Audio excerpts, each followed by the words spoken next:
Welcome back to நண்பர்களே. Sunday அதுவுமா phishing கிளம்பிட்டோம். காலையில் 5 மணிலே வந்து நானே எங்கள் மாமா போயிட்டுருக்கோம் மக்களே. கிட்டத்தட்ட ஒரு 15 கிலோமீட்ரு. எங்கே போயிட்டுருக்கோன்னா நம்ம நண்பன் கோபி ஊருக்கு தான் மக்களை போயிட்டுருக்கோம். மீன் இருக்குதுன்னு சொல்லியிருந்தான் அவங்க ஏரியில், அதனால் போயிட்டுருக்கோம் மக்களே. போய்ட்டு ராட்ரிலாம் செட்டப் பண்ணிவிட்டு கிட்டத்தட்ட 1 கிலோமீட்ரு உள்ளே நடந்து போனோம் மக்களே. அதனால் நடந்து போயிட்டுருக்கோம். போயிட்டு ஏரிக்கு போய்ட்டு முதல்ல காஸ்ட்டு போட்ட மக்களே 3 பேரும். ஃபஸ்ட்டு ஸ்ட்ரைக்கே வந்த நண்பனுக்கு தான் ஸ்ட்ரைக் ஆச்சு. அடுத்தது எனக்கு மக்களே. அடுத்தது எங்கள் மாமாவுக்கு 3 பேருக்கு ஸ்ட்ரைக் ஆச்சு. என்ன ஃப்ராக்னா பார்த்தீங்கன்னா பேண்டா ஃப்ராக் தான் மக்களே.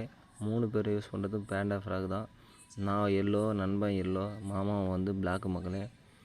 போயிட்டுருக்கோம். முட்டி ஆழ தண்ணியில் இறங்கிலாம் போட்டு பிடிச்சிருந்தோம் மக்களே. ஏகப்பட்ட ஸ்ட்ரைக்கு மக்களே. எனக்கு எங்கள் மாமா கோபி 3 பேருக்கும் கிட்டத்தட்ட ஒரு 15 மீன் ஸ்ட்ரைக் பண்ண மக்களே. நம்ம மீன் பிடிக்கிறத பார்த்துட்டு கோபி ஊர்லேருந்து சில நண்பர்களாக வந்துட்டாங்க மக்களே சிங்கிள் ஒர்க்கு ஃபிஷிங்க்கு.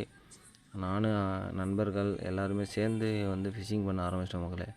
ஸ்னேக்கட் ஃபிஷிங் எப்படி பிடிக்கிறலாம் கேட்டுருந்தாங்க மக்களே. ராட்ரியில் யூஸ் பண்ணிவிட்டு வீடியோ எடுக்கிறீங்க, யூடியூப் சேனல் வச்சுருக்கீங்களாலாம் வேறு கேட்டுருந்தாங்க மக்களே. வீடியோ ஃபுல் வீடியோ லிங்க்கு வந்து பார்த்திங்கன்னா பயோவில் இருக்குது மக்களே. நீங்கள் செக் பண்ணி பாருங்கள்.